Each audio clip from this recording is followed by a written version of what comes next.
Hello, it's me, Bonita. Cerita pengalaman yuk. Nanti ceritain pengalamanmu di kolom komentar ya. Halo, it's me, Bonita. Hari ini aku mau cerita tentang tsunami Palu yang terjadi pada tahun 2018, tepatnya di bulan September. Tapi ingat nggak, kalau sebelum kejadian itu tuh ada kejadian gempa bumi juga yang ada di Bali dan juga di Lombok. Pada saat 2018 itu masa-masa aku kuliah. Aku punya kakak tingkat, dia orang Lombok. Dan pada kejadian gempa Lombok, aku tahu bagaimana kakak tingkatku itu sedih. Aku tahu bagaimana dia frustasi memikirkan keluarganya yang berada di Lombok yang sedang kena musibah karena orang tuanya, saudaranya, kerabatnya, neneknya, kakeknya semuanya ada di sana karena dia merantau kuliah ke Jawa. Dan itu membuat dia sangat terpukul. Sampai pada saat itu aku ikut menenangkan kakak tingkat aku ini, aku ikut menenangkan, aku kasih motivasi lah ibaratnya supaya dia nggak terlalu kepikiran, nggak terlalu stres. Tapi tetap ya, yang namanya panik, yang namanya takut keluarganya kenapa-kenapa, pasti dia akan tetap panik. Nah, pada waktu itu juga ada sempet ini nih, kayak ngelucu-ngelucu gitu. Aku sampai kasih tahu, Mbak, udahlah, nggak usah panik, nggak usah khawatir. Kalau takut keluarganya Mbak di Lombok, bawa aja deh ke Sulawesi Tengah. Di sana aman, jauh dari gunung-gunung Merapi. Kemudian di sana pokoknya aman deh, nggak akan ada gempa, nggak akan ada tsunami, nggak akan ada yang namanya gunung meletus. Mulut aku berucap seperti itu dengan santainya, dan beberapa teman aku jadinya tertawa. Dan mereka bilang, iya nggak apa-apa, nanti ikut transmigrasi ke sana gitu. 2 minggu setelah kejadian gempa Lombok dan Bali, Palu gempa dan tsunami. 1 minggu sebelum kejadian itu, nggak tahu kenapa, aku itu suka nyanyi lagu-lagu daerah Sulawesi Tengah. Kayak Angin Mamiri, kayak Doni Dole, kayak Buoyo Lipu. Nggak tahu kenapa tiap sore aku suka nyanyi lagu-lagu itu. Padahal sebelumnya itu enggak pernah sama sekali. 3 hari sebelum kejadian, aku teleponan sama mama aku yang biasanya cuma 30-40 menitan, ini bisa sampai mau 2 jam. Cuman telepon aja. Mama aku cerita, di Palu akhir-akhir ini gempa. Dan sekarang gempanya itu sehari bisa sampai 5, 6, 7, 8, bahkan 10 kali. Jadi gempanya tuh kecil-kecil. Aku tuh sempat panik, Ma. Jangan keluar-keluar ya. Maksudnya mending mama pulang kampung aja deh. Karena kan usaha mama aku di Palunya ya. Kalau orang tua mama aku semuanya di kampung gitu. Bapak aku juga di kampung. Jadi aku bilang sama aku, Ma, mending mama pulang aja deh ke kampung kalau kayak gitu sampai suasananya membaik. Iya juga sih, tapi kan adik sekolah gitu. Dan pada saat kejadian gempa dan tsunami ini, itu kan posisinya maghrib ya. Kejadiannya di Palu tuh maghrib. Gempa dan tsunaminya itu menjelang maghrib atau maghrib gitu, pokoknya sore maghrib gitulah. Yang paling besarnya. Pada saat itu aku sebenarnya ada latihan paduan suara di kampus. Hanya saja aku tuh nggak tahu kenapa hari itu aku males mau ngapa-ngapain, males jalan, pokoknya nggak mau kemana pun. Aku sehari itu cuman di asrama, tiduran, nggak ngapa-ngapain. Dan waktu aku diajak sepupu aku, yuk kita latihan paduan suara, nggak mau, aku nggak mau, males, aku mau tidur aja. Sore ke maghrib itu aku tidur. Sampai sepupu aku pulang paduan suara, aku dibangunin. Bonita, bangun. Coba lihat berita ini, apa? Palu gempa, tsunami. Enggak bukan itu. Kan yang tsunami, yang gempa kan Bali sama Lombok. Coba lihat dulu beritanya. Sepupu aku meyakinkan aku untuk aku cepet bangun lihat beritanya, tapi aku nggak mau bangun-bangun. Sekitar jam setengah 7, kalau nggak jam 7, aku bangun, aku buka handphone. Di situ tante aku yang ada di Gorontalo, yang kerja di Gorontalo, Nelpon tuh udah banyak banget. Sudah banyak panggilan tidak terjawab. Dan aku panik. Kenapa nih tanteku tumben-tumbenan gitu kan? Setelah lihat berita, langsung lemes, gak bisa ngomong, gak bisa ngapa-ngapain, gak bisa nangis. Mau nangis air matanya itu gak bisa keluar karena saking kagetnya, saking shocknya mendengar berita itu, melihat berita itu. Dan di grup alumniku langsung banyak yang voice note, tolong Palu gempa, dikirimin video, air naik. Mungkin beberapa teman aku alumni itu berhasil naik ke gunung-gunung gitu ya untuk menyelamatkan diri. Air naik. Betapa paniknya orang-orang yang ada di sana. Dan aku itu lihat bahwa waktu dikirim video itu, ketika air naik itu lampu langsung mati, zet. Bener-bener langsung mati, terputus. Aku coba panggilan grup tapi nggak bisa dan nggak ada yang ngangkat. Dan pada saat itu aku hanya bisa berkomunikasi dengan tante aku yang ada di Gorontalo. Kita berdua saling menguatkan, kita berdua saling berpikir positif karena mau ngubungin nenek aku yang ada di kampung nggak bisa, ngubungin bapak aku yang ada di kampung nggak bisa karena kan mungkin sejalur ya. Jadi gempanya kena, aliran listriknya juga terputus. Jadi kita nggak bisa telepon dan aku hanya bisa telepon tante aku yang ada di Gorontalo. Nah, ketika aku telepon tante aku yang di Gorontalo, kita itu pokoknya saling nguatin. Dan pada saat itu aku kan coba telepon mama aku, siapa tahu bisa, karena temen aku tuh habis ngirimin video di grup, siapa tahu mama aku punya sinyal ya. Aku telepon mama aku pakai telepon biasa, telepon seluler, nggak bisa. Cuman aku di situ berusaha untuk positive thinking bahwa mama aku selamat, adik aku selamat, mama aku nggak kenapa-kenapa.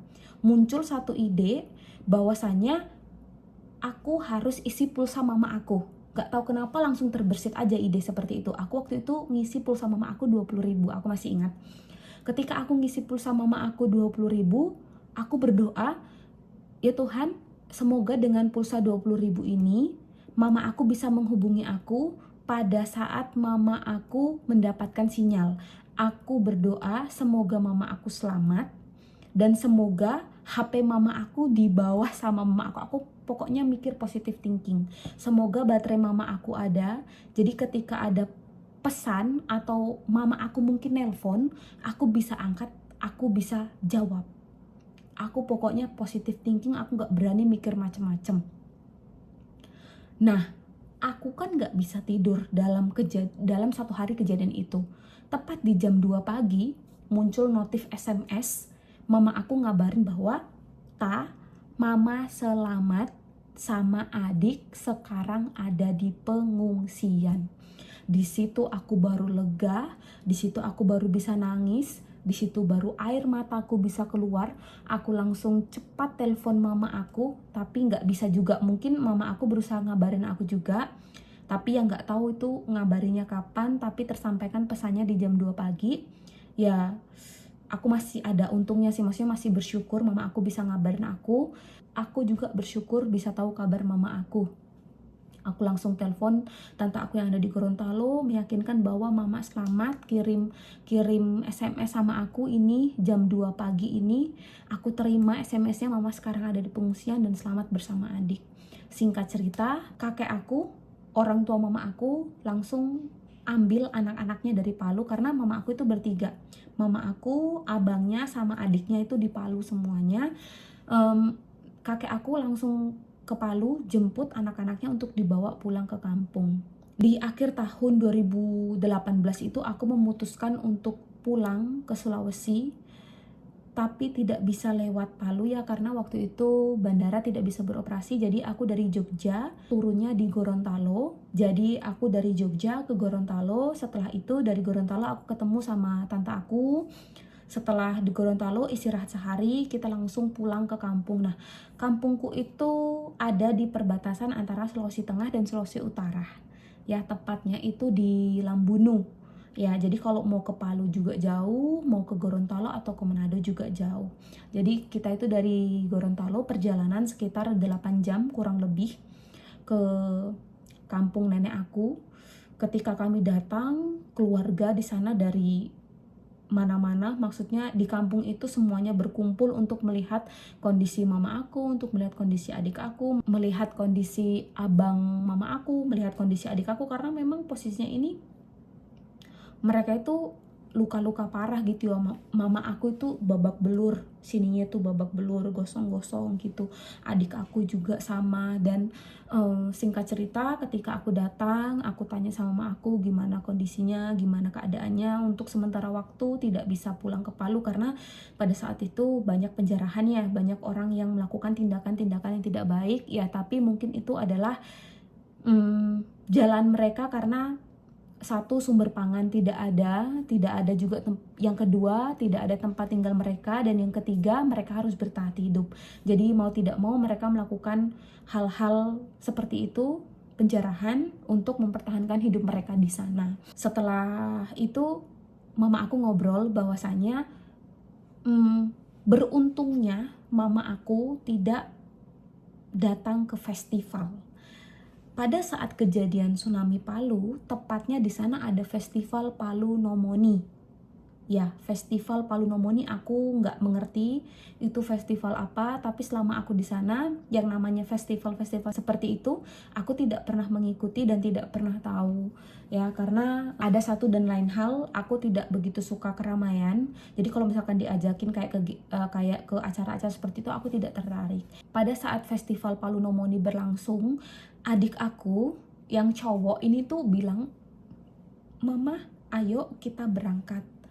Nanti aku ketinggalan, teman-temanku pasti udah di sana semua." Tapi mama aku itu bersikeras bahwa jangan dulu ya nak, setelah maghrib aja kita ke sana. Karena kan kalau orang Jawa itu masih menganut kayak kalau maghrib itu pamali untuk keluar, kalau nggak bepergian. Kalau bisa nanti setelah maghrib. Mamaku tuh bersikeras, nanti ya nak, setelah maghrib kita baru ke sana gitu, karena kan nggak bagus maghrib kalau misalkan kita pergi.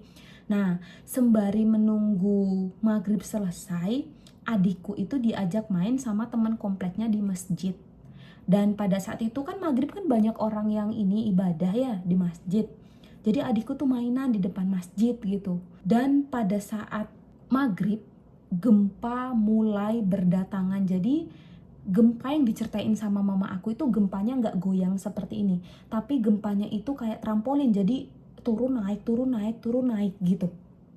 Dan pada saat itu mamaku tuh nyari adik aku, loh adik aku di mana ini? Adik aku tuh ternyata di masjid, dan tempat tinggal mama aku kan nggak jauh dari masjid. Jadi mama aku tuh lihat adik aku ada di masjid, mama aku tuh nyamperin, katanya menurut pernyataan mama aku tuh jatuh bangun karena mau lari nggak bisa, mau lari ambil adik aku itu nggak bisa karena kayak trampolin.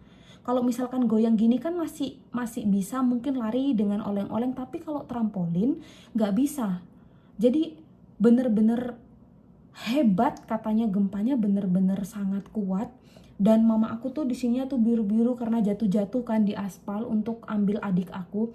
Ketika adik aku sudah terambil sama mama aku, ternyata mama aku tuh masih sempat, karena mama aku di Palu kan buka salon kecantikan. Jadi mama aku tuh masih sempat kunci salonnya, masih sempat ambil HP, masih sempat ambil tas, masih sempat ambil uang. Berdasarkan pernyataan mama aku ya. Makanya itu mama aku bisa ngabarin aku yang masuk SMS-nya di jam 2 pagi. Nah setelah itu mama aku ikut pengungsian kan, lari ke atas. Nah setelah itu dijemput sama orang tuanya. Dan setelah sampai di sana, setelah sampai di kampung, barulah mama aku itu bisa bersihin lukanya, bisa ngerawat adik aku. Mungkin terjadi trauma ya dari adik aku, karena katanya adik aku waktu itu masih kecil. Jadi adik aku itu kenapa dia tetap bertahan di masjid itu, nggak mau lari pulang, padahal lihat mama aku jatuh-jatuh di aspal untuk ngambil dia, karena adik aku itu nyariin sandalnya. Satu sandalnya itu katanya hilang entah kemana, dan adik aku itu kakinya itu ada yang lecet gitu, karena katanya mama aku diinjak-injak orang, karena kan mungkin orang juga berlarian ya untuk menyelamatkan diri sendiri. Jadi entah itu anak kecil atau apa yang di situ tuh mungkin tidak sengaja terinjak. Jadi ketika aku bertemu dengan mama aku, bertemu dengan adik aku, dan bertemu dengan seluruh keluarga aku di kampung, aku sudah merasa lega bahwa oh iya ternyata doa-doaku pada saat di Jawa dikabulkan, orang tua aku selamat. Meskipun setelah itu ketika aku pulang ke Jawa, aku mendapat kabar bahwa beberapa teman aku itu ada yang meninggal karena terkena reruntuhan bangunan. Teman aku ini bekerja di salah satu hotel yang ada di Palu. Dia meninggal di reruntuhan karena kan ketika bangunan itu runtuh tidak bisa langsung evakuasi karena mungkin sulit, harus bawa alat berat dan menunggu datangnya alat berat, sehingga teman aku ini meninggal. Dan orang tua teman aku juga yang bekerja di sana ada yang meninggal. Sebenarnya aku tuh juga sedih sama kejadian yang di Palu karena secara tidak langsung banyak teman-teman yang di sana, banyak keluarganya juga yang terkena musibah, rumah hilang, keluarganya juga meninggal. Bahkan setelah gempa dan tsunami itu yang ada di Palu tidak cukup sampai situ, ada likuifaksi yang terjadi yang menelan banyak korban karena ibaratnya rumah mereka masuk ke dalam tanah dan segala macamnya. Ya, dan dari kejadian itu aku juga berusaha move on untuk tidak mengingat kejadian itu karena menurutku itu sangat sesak. Kalau aku ingat ya, aku nggak bisa membayangkan bagaimana orang-orang yang berada di festival Palu No Moni itu langsung tersapu ombak. Bukan otomatis, tapi memang banyak korban dalam tsunami itu, dalam gempa yang ada di Palu, dan banyak sekali korban-korban jiwa dalam kejadian ini, kejadian tsunami dan kejadian gempa Palu. Dan aku berusaha untuk move on untuk tetap bisa pulang ke Palu karena aku sendiri punya rasa trauma. Aku takut kalau misalkan mau pulang ke Palu, tapi kalau misalkan aku nggak pulang ke Palu, di sana juga semuanya keluarga aku. Cuman ya udahlah, positive thinking aja, di mana-mana itu tetap ada musibah, tetap ada kejadian yang namanya seperti itu, hal-hal yang seperti itu, hal-hal yang diberikan oleh alam kepada bumi. Kita tidak bisa pungkiri, kita tidak bisa tolak. Ya, kita harus menerima dengan lapang dada, kita harus memperbaiki semuanya, mulai dari diri kita sendiri, kepada orang lain, kepada lingkungan, agar kita menjadi lebih baik lagi. Dan dari kejadian itu juga aku tiap pagi ya, kalau misalkan banyak tuh kayak quotes gitu, kalau misalkan bangun pagi jangan dulu buka handphone, minimal ya kamu olahraga, baca buku, mandi atau apa gitu. Aku nggak bisa karena aku punya trauma tersendiri gara-gara aku tidur bangun tidak terangkat telepon tante aku yang mengatakan bahwa di Palu ada tsunami. Aku jadi trauma itu. Makanya sekarang kalau misalkan aku bangun tidur, entah aku bangun pagi ataupun bangun siang gitu, aku selalu cek yang pertama itu handphone aku, ada telepon tidak, ada WA tidak, ada SMS atau tidak, karena aku trauma dengan hal-hal yang seperti itu. Aku takut. Yang terpenting setelah aku cek tidak ada pesan-pesan atau tidak ada telepon dari siapa yang membuat aku panik atau aku takut, nah aku baru simpan HP aku dan aku melakukan rutinitasku seperti itu. Karena kita tidak bisa kita tidak bisa menyamaratakan orang dalam bertindak, dalam berperilaku menghadapi hal-hal yang seperti itu. Ya memang kita tidak boleh terus-menerus takut. Tapi kan karena aku sendiri itu anak rantau yang selalu jauh dari rumah, selalu jauh dari keluarga, tidak setiap detik, tidak setiap menit dapat kabar, dapat info, karena kan ya dengan rutinitasku yang juga begitu padat, dengan jadwal kuliah, jadwal kerja, otomatis aku telepon orang tua atau keluarga itu hanya di sela-sela aku istirahat ataupun malam. Sedangkan jam kita itu beda 1 jam ya, karena aku di Jawa, mama aku di Sulawesi itu terpautnya 1 jam, dan jam Sulawesi itu 1 jam lebih cepat daripada di Jawa. Jadi kalau misalkan aku mau telepon jam 8 di sini, otomatis di sana udah jam 9. Biasanya kalau jam 9 kan orang sudah mau istirahat gitu ya, udah siap-siap mau beristirahat. Jadi aku tuh maksimalin kalau misalkan pagi, kalau nggak siang, aku selalu telepon orang tua aku. Nah, mungkin di sini juga banyak teman-teman perantauan yang keluarganya itu tinggal di Palu atau bahkan orang Palu yang merantau kemana gitu, dengan mendengar kabar ini bisa lebih ekstra lagi, bisa lebih banyak berbincang atau bertukar kabar ketika kamu di perantauan, karena kita tidak tahu kalau misalkan kita dapat musibah itu kapan, di mana ya. Jadi setiap waktu kita harus usahain komunikasi dengan keluarga dengan baik, seperti itu. Jadi kita sebagai anak perantau yang jauh dari orang tua dimanapun berada, bukan hanya orang Palu yang merantau ke Jawa, ke Papua, atau ke Sumatera, atau kemana. Buat kalian siapapun anak-anak perantau, jangan lupa hubungin orang tua kalian, jangan lupa hubungi kerabat kalian, karena kita harus membangun komunikasi yang baik agar komunikasi kita tidak terputus. Usahakan minimal 1 hari 1 kali untuk telepon, karena komunikasi itu penting. Memberikan kabar itu penting, karena keluarga adalah orang yang bisa backup kita, karena keluarga merupakan harta yang paling berharga ya, harta kita satu-satunya selain harta benda duniawi. Jadi kita harus ekstra dengan mereka, dalam artian ekstra itu ekstra komunikasinya ya. Dan itulah cerita dari aku Bonita. Besok cerita apa lagi ya?